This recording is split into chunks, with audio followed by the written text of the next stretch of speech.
It's the ERP Confab. I'm David Essex, industry editor at TechTarget's ERP website. Supply chain sustainability initiatives took a hit in the COVID-19 pandemic as companies struggled just to make and deliver products on time. But ethical sourcing has always been a challenge for companies, given the complexities of supply chains and the difficulty of getting visibility into the practices of suppliers, which can number in the thousands for large retailers and manufacturers. Companies are increasingly looking to artificial intelligence to manage the enormous amounts of data and analytics needed to tackle the problem. One of the vendors offering answers is RobobAI, based in Sydney, Australia, which started in spend analysis and procurement management, and now also applies its AI-driven analytics platform to supply chain sustainability. In the podcast, RobobAI CEO Julian Harris describes how the software helps companies, governments, and other organizations monitor supply chain risk, sustainability, and diversity by, for example, flagging suppliers that have been sanctioned for modern slavery or identifying opportunities to employ indigenous labor. He'll also explain where RobobAI fits in ERP and supply chain management architectures, and how it helps organizations with their environmental, social, and governance programs. Julian, RobobAI is primarily a procurement management and spend analytics software company. Can you talk a bit about the history of the company, its main products, and the types of customers you have? Yeah, sure. Thank you, David, and thanks very much for inviting me onto this podcast. We set the company up in 2017, so 7 years ago now. And the one problem we were solving was visibility for chief procurement officers. So it started off very much as a spend analytics platform. And the problem that these people had was that they quite often had one or many ERPs across very large organizations and quite often couldn't get a single visibility across all their spend. So we set out to build this spend analytics platform, and we effectively take data from any and all ERP systems for usually very large companies or big government agencies, and we use AI to classify that data to a single taxonomy, and then effectively provide them a single pane of glass across all of their legacy systems so they can see all of their spend in every country and every currency in one place. You've kind of given us a top-level view, but how would you describe the platform in somewhat more detail? In other words, its main functions and where it fits in the broader IT architecture among the systems that you've mentioned, ERP, there's supply chain management, sometimes separate tools, procurement, logistics, etc. Where does RobobAI fit in there? We started off as a spend analytics platform in 2017. By 2020, we realized, after doing quite a lot of work with some big corporates, both in the US, Europe, and in Australia, that there was also a need to analyze payments for treasury folk. So not just about procurement, how do I buy my ladder for $1 less, but for treasury, how do I spend more efficiently?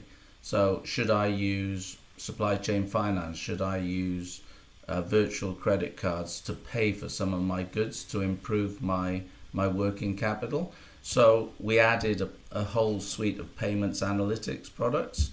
And then a lot of our clients started saying to us, well, we also are very interested in compliance and risk and ESG. So there's now 3 legs to the stool. We basically do spend analytics, payment analytics, plus risk and ESG. So it's a complete analytics suite sitting across a lot of your legacy systems. So in their pitch for this interview, your PR team had a quote from you saying that, quote, global organizations have enormous opportunities to positively impact human rights, protect the environment, and be more inclusive of indigenous, diverse, and small businesses.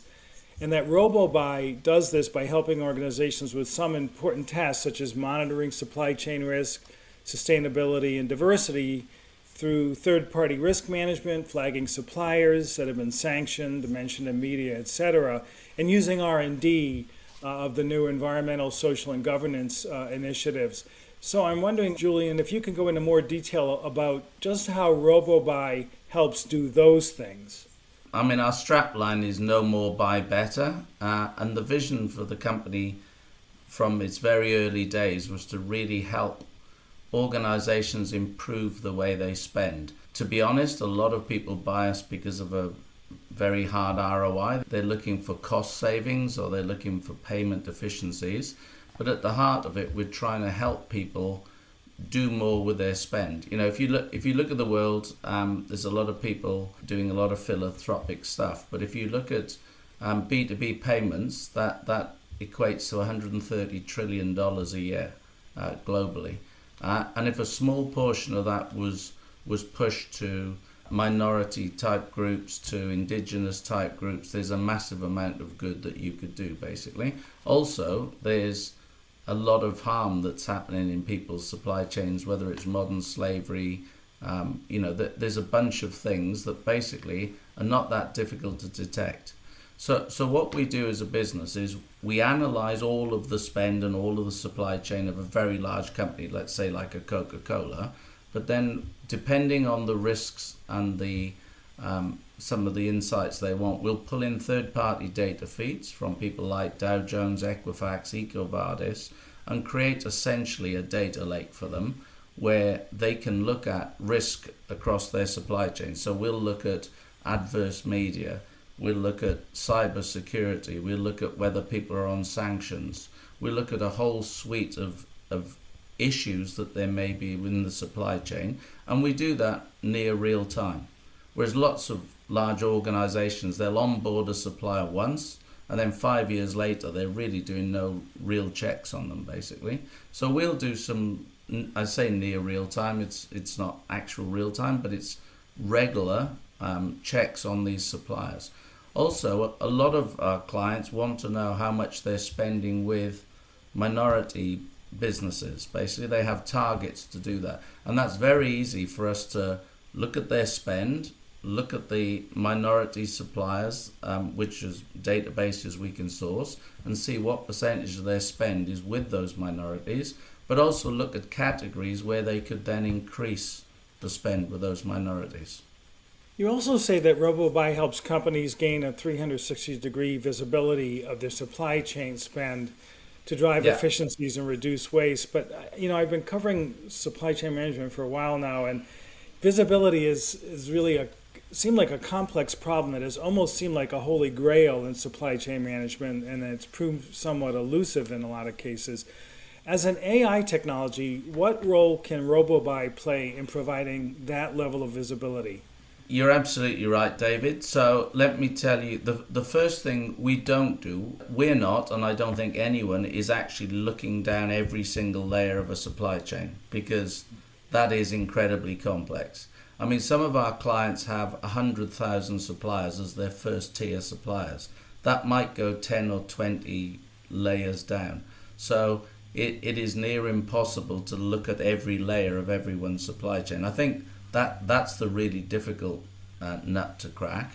From a visibility point of view, though, the first thing we do is, a lot of the companies we're dealing with are just acquiring companies left, right, and center. They end up with every flavor of ERP, so they've just never got a central view of their data, and they usually end up with armies of analysts pulling spreadsheets from every and all ERP and trying to cobble this together. So the visibility we give them is we'll pull data from contract systems from numerous ERPs and give them one view, and crucially, we put it all into the same taxonomy. We use a global taxonomy called UNSPSC, which is the United Nations taxonomy. We can map it to a local taxonomy if needed, but all of the same data in one taxonomy is the first piece. In terms of the depth of supply chain, the way we crack that is we tend to take a category view on risk.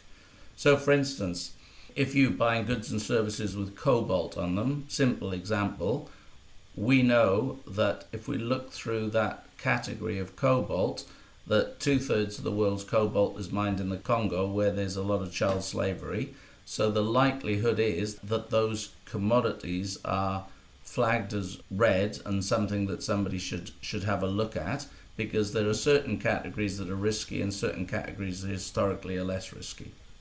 You might have kind of answered this already, but I guess I'll still ask it. Isn't a large part of the problem of getting the data out of your hands in the sense that there needs to be stronger end-to-end integration and data management across systems, like something that you folks can't really be responsible for. Is that still something that needs to happen more for there to be even more accurate data and enough data to do this? Yeah, well, in many ways, we're solving that problem. I've been in technology for at least 30 years now, and that whole integration problem never goes away, and people never get it done because by the time they've finished the project, somebody else has acquired a new company with new systems that don't comply with the old systems. So integration it never goes away. And if you look at most large companies' IT budgets, the CIO will spend 80% of his budget just keeping the lights on his existing infrastructure. That whole end-to-end integration just never really happens. So that's why we're very much a light footprint where we'll extract data from all of their systems and provide this single pane of glass across all of their systems. If you think about it, we're the swan going across the lake and there's a lot happening under the water. We just surface the data and give people accurate insights on top of it. So our platform is there's no real integration. It sits on top of whatever they've got. I see. Maybe it's unfair to ask this too, but since you're looking at the broader market, okay. Yeah. What about the data collection problem at the small supplier level? And I've done a little bit of writing on this, not recently, but a few years ago, especially agricultural suppliers, which I know must be part of the sustainable sourcing part of what you do. Yeah. I know that some small suppliers, I think they use smartphones, tablets, other pretty affordable technology to at least enter data and maybe upload it over the satellite or some other way. And some of them, I think, probably have IoT sensors that can maybe gather data from the field, literally. But aren't a lot of these small suppliers essentially off the grid when it comes to being able to get enough data about what they're doing and how they're doing it and get it into the system so that it can be analyzed? Yeah, that's a really great question, David. I don't know those suppliers as well as you clearly do. It isn't actually a problem for our platform because if you think about it, we are going in and analyzing the data of the large buyer. So let's say it's a Coca-Cola. We're going in and analyzing the data in Coca-Cola's ERP. So as long as those small farmers can present an invoice, it doesn't matter whether it's come off a smartphone or any other device. As long as they can present an invoice to Coca-Cola, we can analyze the data. Because the data we're analyzing is purchase orders, invoices. We're reading every line on every invoice and categorizing that data. So as long as they can present an invoice, there is no problem. We also look at contract data and other supplementary data. We've never actually ingested IoT data, but that would be quite an interesting thing to do. But yeah, as far as our platform's working, as long as they can present an invoice, it doesn't matter how big or small they are, we can analyze the data for the buyer. Another major area of business for RobobAI is risk management, and it looked to me like it's especially related to compliance. So your website says that RobobAI streamlines that process by consolidating compliance data, automating routine risk checks to flag certain issues. Can you explain that a little bit more? That's sort of the third leg of our stool. A lot of our clients, once we typically look at their spend and potentially look at opportunities or risk in that, they want to then manage those suppliers a lot closer. So we built a compliance platform where they can configure any series of questions. So they can ask them for their modern slavery statement, their carbon policies, a bunch of questions basically. But also then we do this real-time scanning on the supplier for the buyer. So we will pull in that third-party data we talked about and monitor on a real-time basis whether that supplier is on a sanctions list or whether they've been in the news for doing something good or bad, but the buyer will get alerts if the supplier is in the news. We'll screen them on a real-time basis for cyber security and things like that. So it's a whole suite of compliance and risk functionality to allow the buyer to check that the suppliers are still as they thought they were. Can you give an example or two of a RobobAI customer who's used the platform to achieve some real, quantifiable, I guess, results, or at least anecdotal results in how they do responsible sourcing and meet their diversity and sustainability goals? Coca-Cola were in the press out of Atlanta. Coca-Cola, we looked at spend across about 100 of their countries, and they were in the press for wanting to spend a considerable amount of money with minority groups, women-led businesses, veteran-led businesses, a whole suite of minority groups. So we did a lot of work with them analysing their spend across various countries and across these different groups, and would report to them regularly on their percentage of spend with these against their overall spend, and again look proactively at which categories these groups were in and how they could increase that spend, because they were out there in the press with some pretty big targets. So that's a typical one.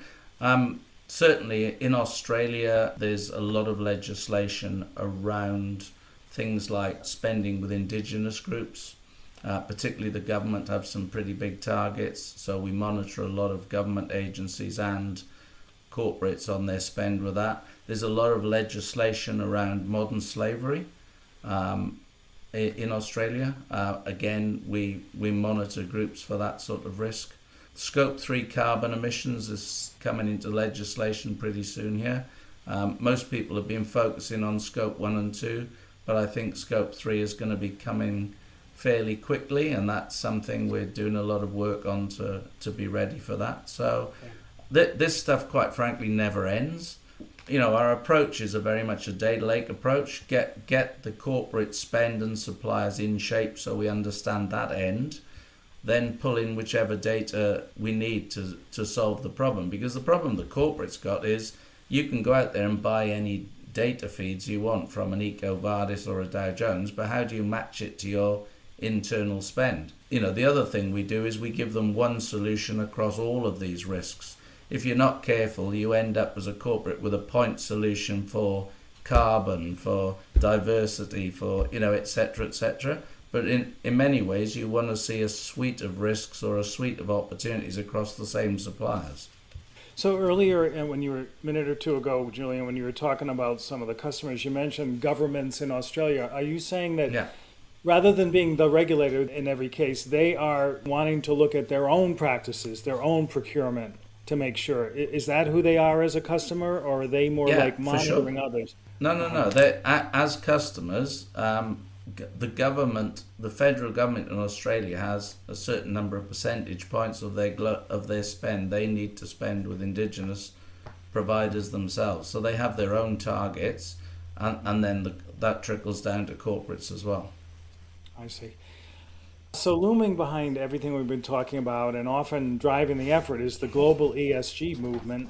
How do you think it's going? And maybe you have a different view in Australia compared to what we've seen in the US, where there's been a bit of a backlash, political, I hate to say. Yeah, I'm not going to go there. Yeah, whatever the reason, it's a big ongoing effort. And so how do you think it's going in terms of companies actually living up to their ESG goals and actually doing what they say? I'm a little bit of a cynic in this space. I think a lot of big corporates talk up their ESG goals. I'd say, anecdotally for us, a lot more people use us for financial reasons than the whole ESG piece. So I would like to see more uptake. But then I see things like, in the UK, I don't know if you read, but a couple of weeks ago, they finally got off coal power.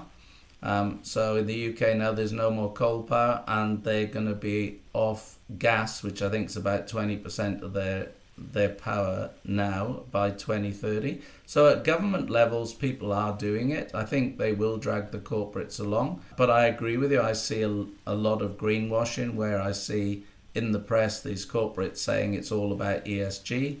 But when we offer them some of the functions that we do have, they're more interested in the functions that just save them money, shall we say. Yeah, we've definitely seen greenwashing. The other thing that political pushback that I mentioned. I guess it's like they say, it's like the third rail, the subway third rail. You could get electrocuted if you talk about it too much. But,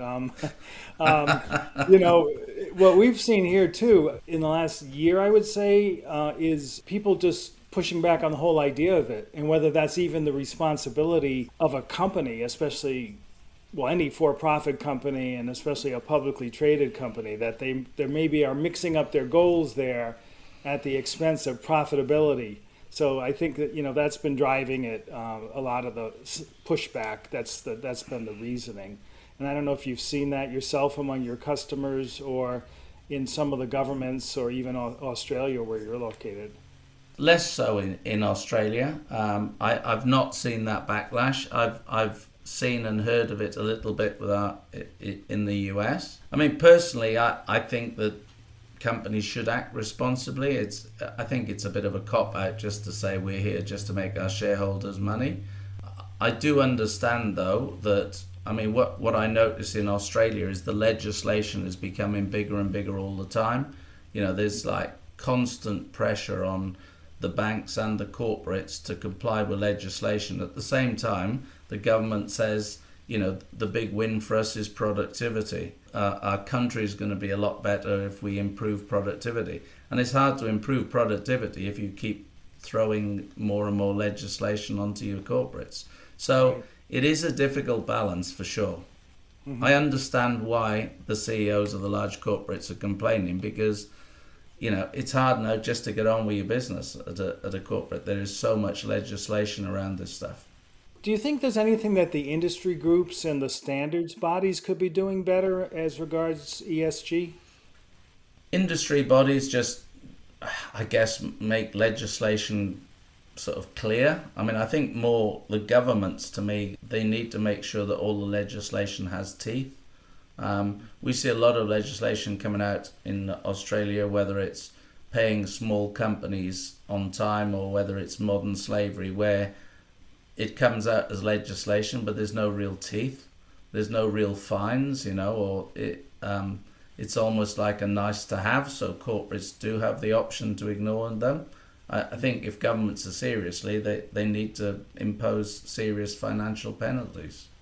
So how do you think technology, including RobobAIs, can help with the bigger ESG effort? What more needs to happen, and how important is the technology and all that? Well, I think technology, I'm obviously biased, but technology, whether it's ours or someone else, is absolutely crucial, because if you have got goals, whether it's for reducing, let's say, Scope 3 carbon emissions, you have to measure it. You can't take it on trust. You can't just say to a corporate, okay, report every year and tell us what your Scope 3 carbon emissions are. We can tell you carbon emissions, to the nearest gram effectively, if we've got access to your spend and your supply base. So we need technology to monitor things, and we need technology to report on things and see where people are against the targets. And all those corporate targets need to roll up to the government targets, because, as you know, the governments have actually all set pretty strong targets. A cynic would say they've set really strong targets for a long time out when they won't be in power, but they've still set very strong targets. They are, and they are enforced in many cases. So, yeah. Yeah. Well, Julian, this has been really interesting to learn about RobobAI and to hear your thoughts on all these efforts. Thanks for your time today. It's been great. Thank you, David, for your time.